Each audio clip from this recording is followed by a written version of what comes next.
Assalamualaikum warahmatullahi wabarakatuh. Tuan-tuan, saudara-saudara, ibu-ibu dan bapak-bapak yang sudi mendengarkan keterangan agama yang saya berikan di dalam kaset ini.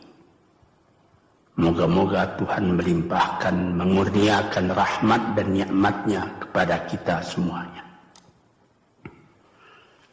Saya akan membicarakan suatu ayat yang bertemu di dalam surat Al-Baqarah. Bunyinya, Allahu waliyul ladzina amanu yukhrijuhum minadh dhulumati ilan nur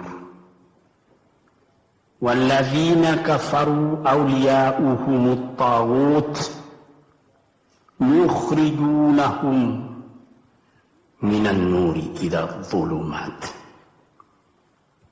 Artinya, Allah adalah menjadi pemimpin bagi orang-orang yang beriman, orang yang mempunyai kepercayaan yang teguh. Dan Allah, apabila orang itu telah betul-betul menganggap Allah menjadi pemimpinnya, Allah pun menjamin mengeluarkannya daripada gelap gulita kepada terang benderang. Gelap gulita kebodohan kepada kecerdasan.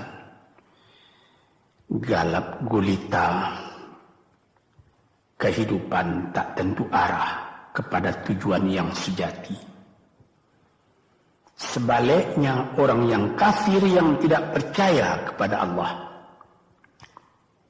maka sebaliknya yang terjadi, daripada terang benderang dia akan dipimpin oleh taghut, oleh kekuasaan-kekuasaan yang bukan bersandar kepada Allah. Yang demikianlah yang akan mengeluarkannya daripada terang benderang kembali ke dalam gelap gulita. Oleh sebab itu, rohani manusia itu adalah melalui di antara gelap dan terang kehidupan itu, di antara terang dan gelap kehidupan. Kalau sekiranya jasmani kita, kalau sekiranya badan kita yang lahir ini diberi cahaya oleh matahari yang terbit di waktu pagi, yang terbenam di waktu sore, rohani kita pun diberi juga terang oleh suatu yang lebih terang dari matahari, yaitu petunjuk dan hidayat Tuhan. Di dalam Al-Quran, Tuhan memberikan bujukan, memberikan jiwa besar kepada orang-orang yang beriman itu. Tuhan bersabda, La tahinu wa la tahzanu wa antumul a'launa in kuntum mu'minin. Engkau ini adalah orang yang tinggi kalau engkau tetap memegang kepercayaan kepada Allah Subhanahu wa ta'ala. Di dalam perjuangan hidup di dunia ini, perjuangan antara yang hak dengan yang batil, antara gelap dengan terang, antara keyakinan dan keraguan, manusia berjalan di sekitar itu. Di kiri dan di kanan kita berjumpalah gelap dan terang itu. Maka diberilah pedoman manusia tadi. Apa pedoman? Walaupun bagaimana hebatnya, geloranya, tofannya, halimbubunya, ombaknya dan gelombangnya kehidupan itu, manusia mesti teguh berpegang kepada iman. Sebab kehidupan di dunia itu menurut peraturannya ialah tidak ada yang tetap. Yang tetap itu ialah berubah. Berubah itulah ketetapan yang ada dalam dunia. Panas sangat terik, benar, nanti akan hujan. Hujan sangat lebat, benar, nanti akan panas. Di suatu tempat terjadi hujan yang lebat, berhari-hari timbul banjir. Iya, banjir itu tidak tiap hari, nanti dia kering lagi. Di laut pun demikian pula. Ada pasang naik, tergenang ke atas. Besok pagi air itu sudah kering lagi, surut pasang. Begitulah kehidupan di dunia itu. Itu harus kita yakini supaya kita jangan terombang-ambing dalam kehidupan itu. Kalau kita sudah mulai terombang-ambing, tahu-tahu walaupun bagaimana terangnya hari gelap timbul dalam jiwa kita sendiri. Walaupun panas terik, kita berhujan. Hujan oleh keringat kita sendiri. Jadi yang penting di sini menjaga hati itu. Sampai Rasulullah Nabi kita Muhammad sallallahu alaihi wasallam, inna fil jasadi mudghatan, di dalam tubuh manusia itu ada suatu bekuan darah. Idza salahat salahal jasadu kulluhu wa idza fasadat fasadal jasadu kulluhu. Kalau ini segumpal daging baik, seluruh badan jadi baik. Kalau dia rusak, seluruh badan jadi rusak. Apakah itu? Hati. Hati. Kendali terletak dalam hati kita. Hati artinya penuh. Bukan saja berarti pada daging, tapi pada hati dari hati, isi dari hati, atau juga akal kita.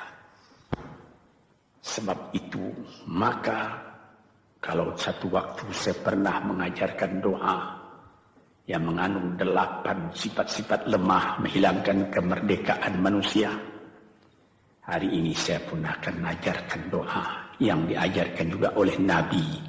Bagaimana menjaga hati tadi. Di situ dalam doa itu ada tersebut 4 perkara.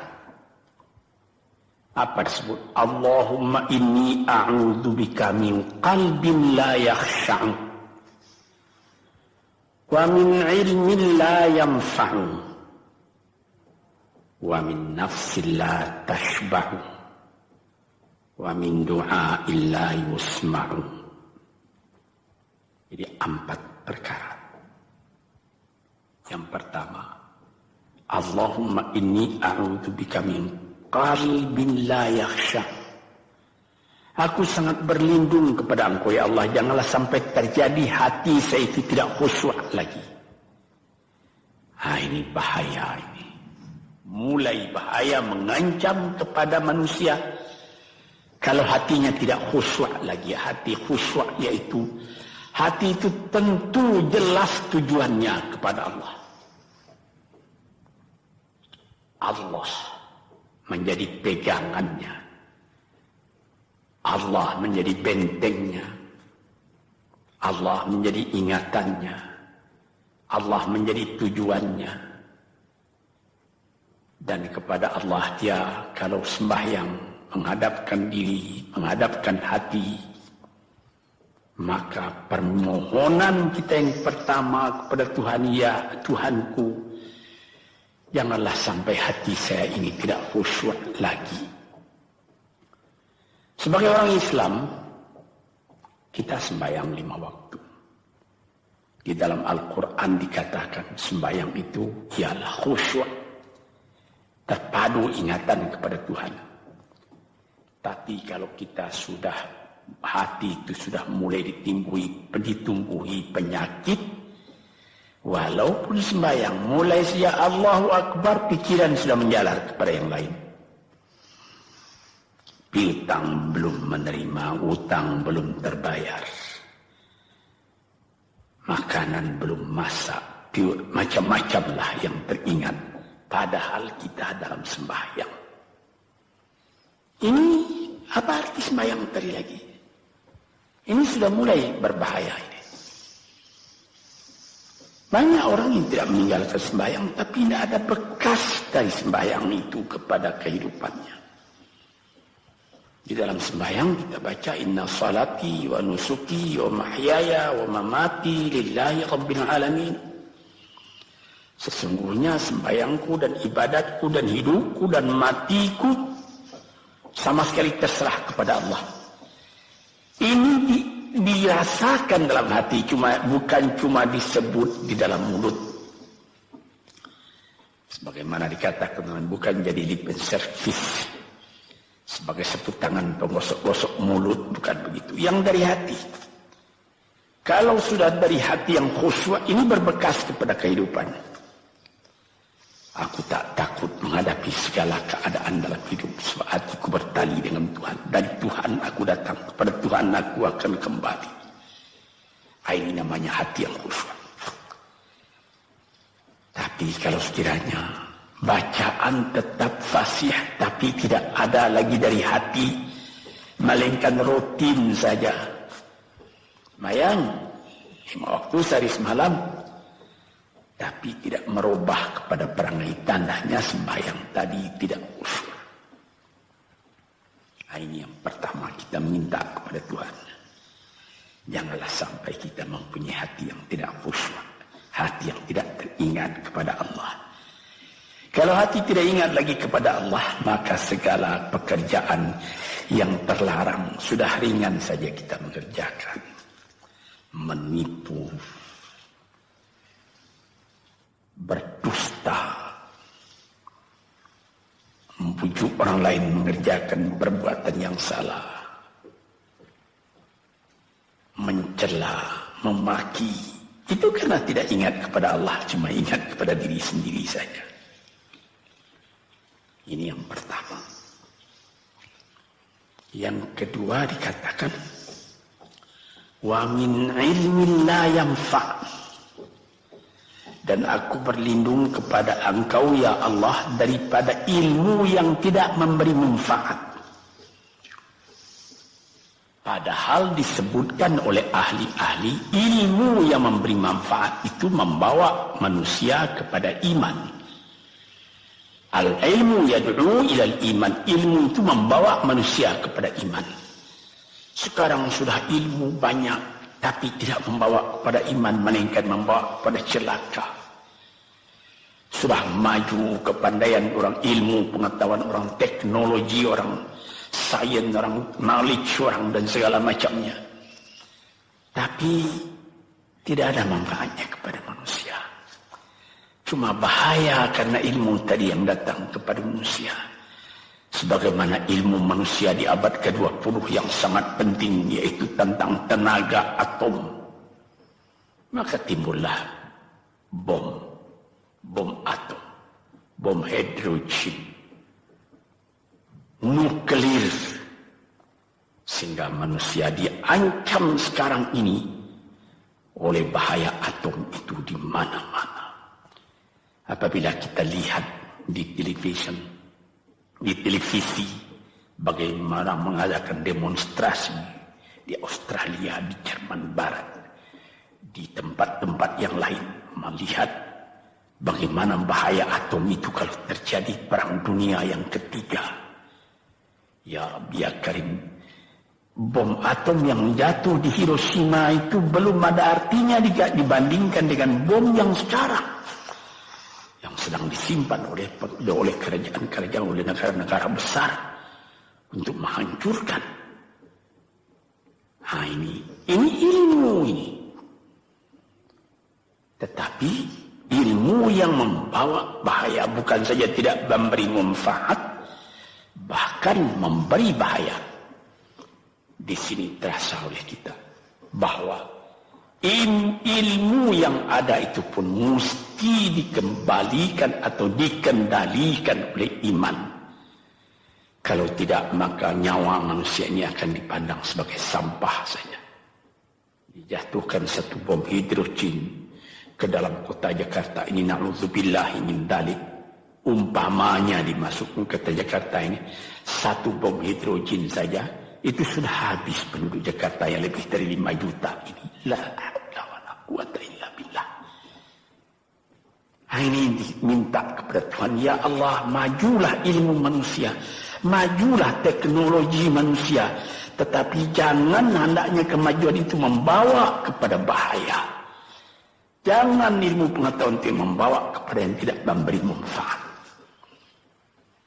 Nah, ini doa yang kedua kepada Allah Tuhan sarwa sekalian alam.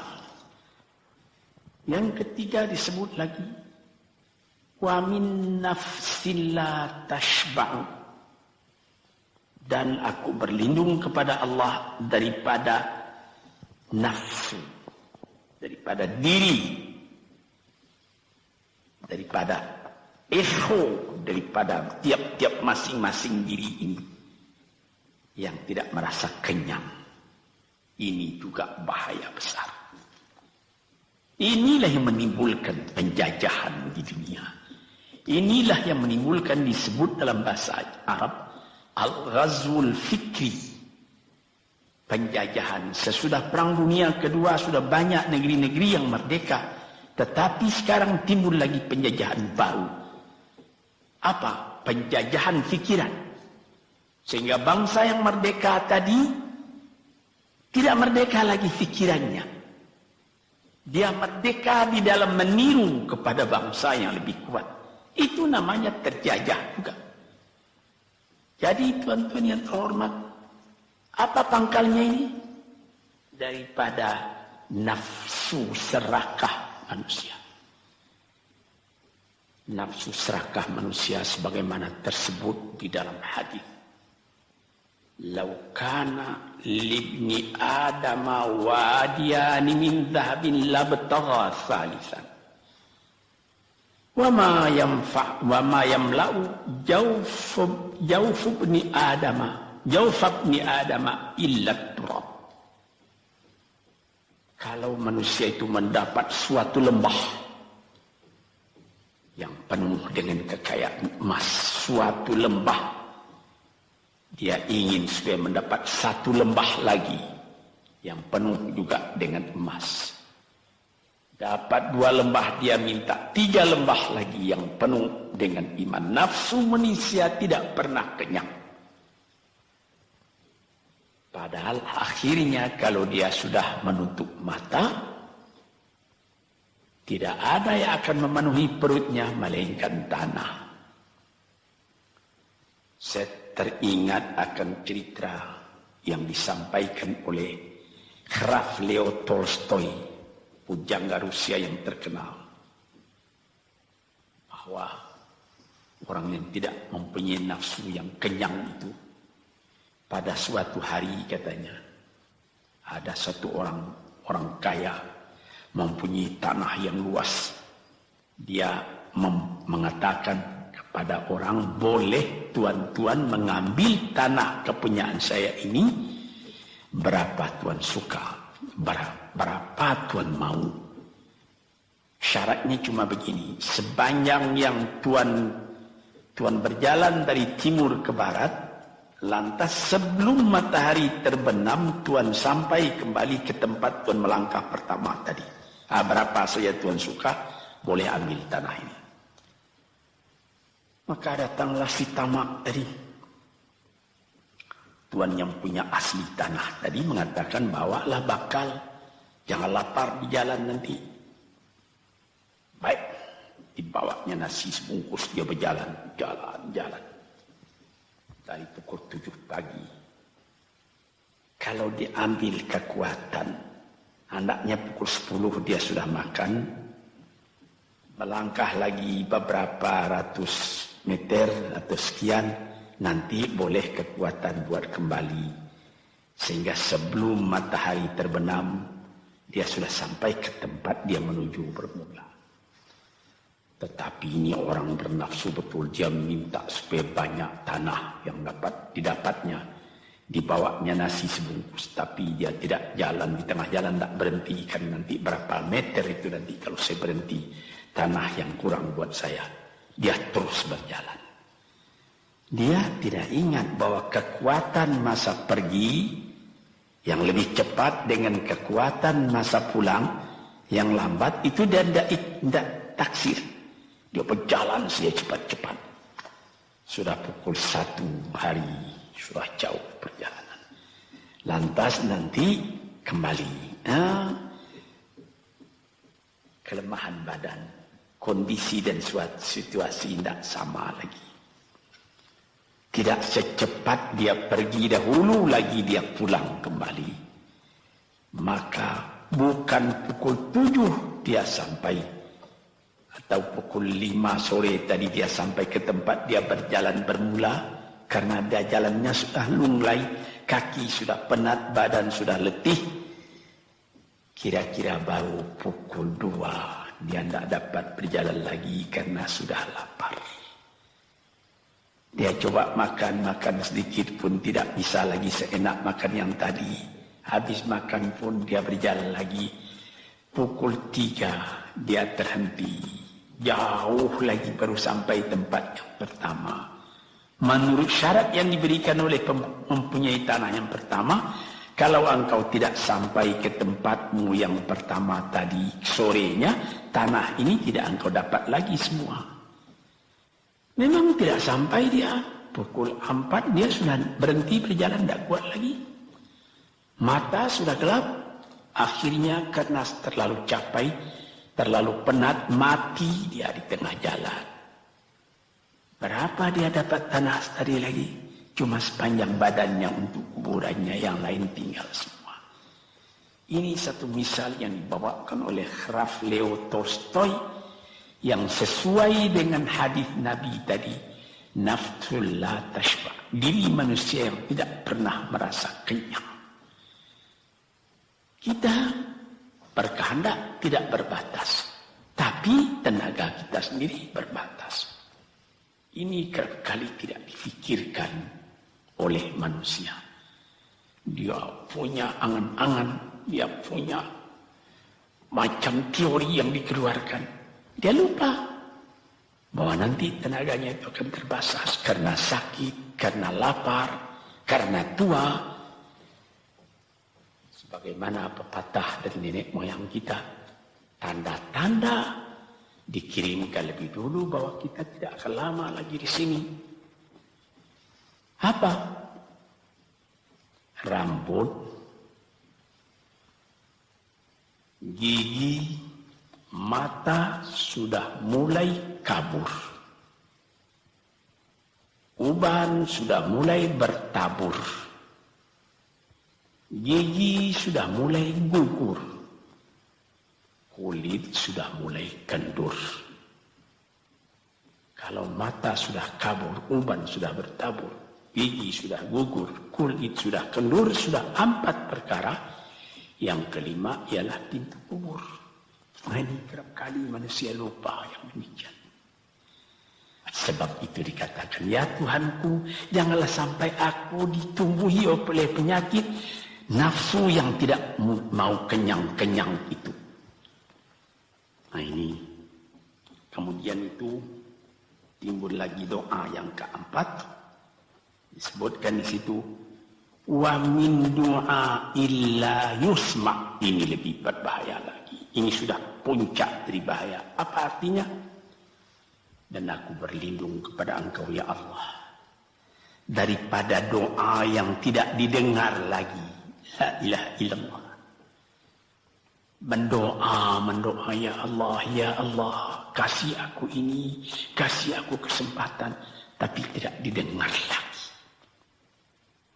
Tuan-tuan, para pendengar kaset yang tercinta, ada tersebut dalam hadis Nabi, wa malbasuhu haram, wa mashrabuhu haram, wa udhiya bil haram. Ya Rab, ya Rab, fa'anna yustajab lah. Ash'asa, aghbara. Badan sudah penuh dengan kotoran, penuh debu. Yamudu ilaihi ila sama, menadahkan tangan keduanya ke langit. Ya Rabbu, ya Rabbu, ya Tuhanku, tolong aku, ya Allah, bela aku. Padahal yang dimakan haram, yang diminum haram, dibesarkan dengan yang haram. Fana yustajabulah. Dengan jalan apa Allah Ta'ala akan mengabulkan doa itu?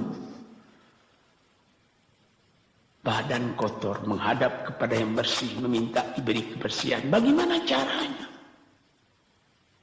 Tuan-tuan yang terhormat, pernah dalam Quran Tuhan mengatakan,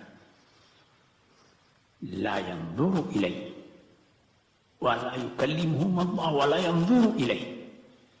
Allah tak mau mengajak dia bercakap dan Allah tidak memandang kepada dia. Saya sendiri dengan segala kerendahan hati mengatakan bagaimana beratnya kita bertemu dengan seorang orang besar. Lalu dia mengulurkan tangan kepada kita. Tapi mata kita tidak dilihatnya. Sengsara rasanya. Bagaimana dengan Tuhan kalau Tuhan tak mau melihat kita? Sebab itu, para pembaca, pendengar kaset yang tercinta, berdoalah kepada Tuhan supaya hati kita selalu terbuka. Jangan sampai kita mempunyai hati yang tidak khusyuk, ilmu yang tidak memberi manfaat, jiwa yang tidak pernah kenyang, dan doa yang tidak didengar. Ya Allah, dengarkan doa kami dan tunjukkan kepada kami jalan yang benar dan beri kami terang dalam kehidupan ini. Yang keempat ialah wa min du'ail la yusma. Dan aku berlindung kepada Engkau ya Allah, jangan sampai doaku tidak terdengar, tidak didengar oleh Tuhan. Sebagaimana kita tahu, doa itu adalah mukhul ibadah, tulang sumsum daripada ibadat kita sendiri kepada Tuhan. Segala perbuatan kita patrikan dengan doa, dengan harapan mudah-mudahan diizinkan oleh Allah. Disampaikan maksud kita, macam-macam yang kita minta kepada Tuhan. Tapi kalau doa itu sudah tak diperdulikan lagi oleh Tuhan, apa celaka kita, apa daya kita, apa upaya kita? Di sini kita melihat apa sebab maka doa tidak didengar oleh Tuhan, tidak diperkenankan oleh Tuhan. Tentu saja bukan dari salah Tuhan, melainkan dari salah kita sendiri. Di dalam Al-Quran dikatakan, Iyyaka na'budu wa iyyaka nasta'in. Al-Fatihah tersebut, kepada Engkaulah kami menyembah, ya Allah, dan kepada Engkau kami minta tolong. Tapi dengan tidak sadar, kerap kali kita berbuat terbalik. Iyyaka nasta'in wa iyyaka na'budu, kepada Engkau kami minta tolong, lalu kepada Engkau kami menyembah. Minta tolong dulu baru menyembah. Minta tolong banyak-banyak tapi terima kasih tidak ada. Tentu saja tidak didengar oleh Tuhan. Di dalam satu hadis tersebut, Asy'asa al-Ghabbara yamuddu yadayhi ila as-sama'i ya Rabbu ya Rabb, wa mat'amuhu haram wa mashrabuhu haram wa malbasuhu haram wa ghudhiya bil haram fa anna yustajabu lah. Badan sudah kotor, sudah berkerunyut, kesusahan, kegelisahan kehidupan terbayang kepada tubuh sendiri. Lalu menadahkan tangan ke langit meminta kepada Allah, ya Tuhanku, ya Tuhanku. Bagaimana Tuhan bisa mengabulkan? Dengan pikiran yang kotor engkau menghadap kepada Tuhan. Kalau tidak terkabul, jangan Tuhan yang disalahi. Hatimu sendirilah salahi. Apa yang kau perbuat dalam kehidupan ini? Di mana terdesak engkau ingat kepada Tuhan. Di zaman kesenangan engkau lupakan Tuhan. Di dalam mendapat percobaan engkau merengek mengadu kepada Tuhan. Jiwa yang seperti ini janganlah sampai timbul pada diri kita sendiri. Saya sudah mengalami apabila saya berhadapan-hadapan dengan orang besar. Saya ingin dia menghadapkan matanya kepada saya. Apa kabar saudara? Kabar baik. Dia lihat mata saya lihat mata dia. Tapi kalau ketika dia bersalam dengan saya, dia melihat kepada orang lain, bukan main sakit hati saya. Apa salah saya maka dia begitu? Mengapa tidak saya yang dipandang? Sedangkan dengan sesama manusia lagi begitu perasaan kita. Bagaimana dengan Tuhan? La yanzuru ilaihim wa la yukallimuhum. Allah tidak memandang sebelah mata kepada Allah, kepada kita. Allah tak mau bercakap dengan kita sepatah pun. Langit mana tempat kita bernaung, bumi mana tempat kita berpijak kalau sudah demikian keadaannya. Nah, ini yang dijaga tuan-tuan yang terhormat dalam doa keempatnya itu. Hati janganlah sampai tidak khusyuk. Ilmu janganlah sampai tidak memberi manfaat. Nafsu janganlah sampai tidak kenyang. Dan doa janganlah sampai tidak didengar. Saudara-saudara, moga-moga Allah memberikan kepada kita hati yang terang. Sebagaimana ayat yang mula-mula saya sebut tadi, Allahu waliyul ladzina amanu yukhrijuhum minadh-dhulumati ilan nur. Allah lah jadi pemimpin bagi orang yang beriman sehingga dari gelap gulita dibawa dia oleh Tuhan kepada terang benderang. Walladzina kafaru, tetapi orang-orang yang sudah tidak ada kepercayaannya kepada Tuhan. Auliya'uhumut taghut, yang menjadi pemimpinnya bukan Tuhan tapi setan. Dia akan membawa orang itu daripada terang benderang ke dalam gelap gulita. Kita jadi meraba-raba dalam gelap kehidupan. Dalam meraba-raba itu masih ragu entah kemana akan pergi. Maut pun datang. Gelap selalu. Di dunia gelap, di akhirat pun gelap. Na'udzubillahi min dzalik.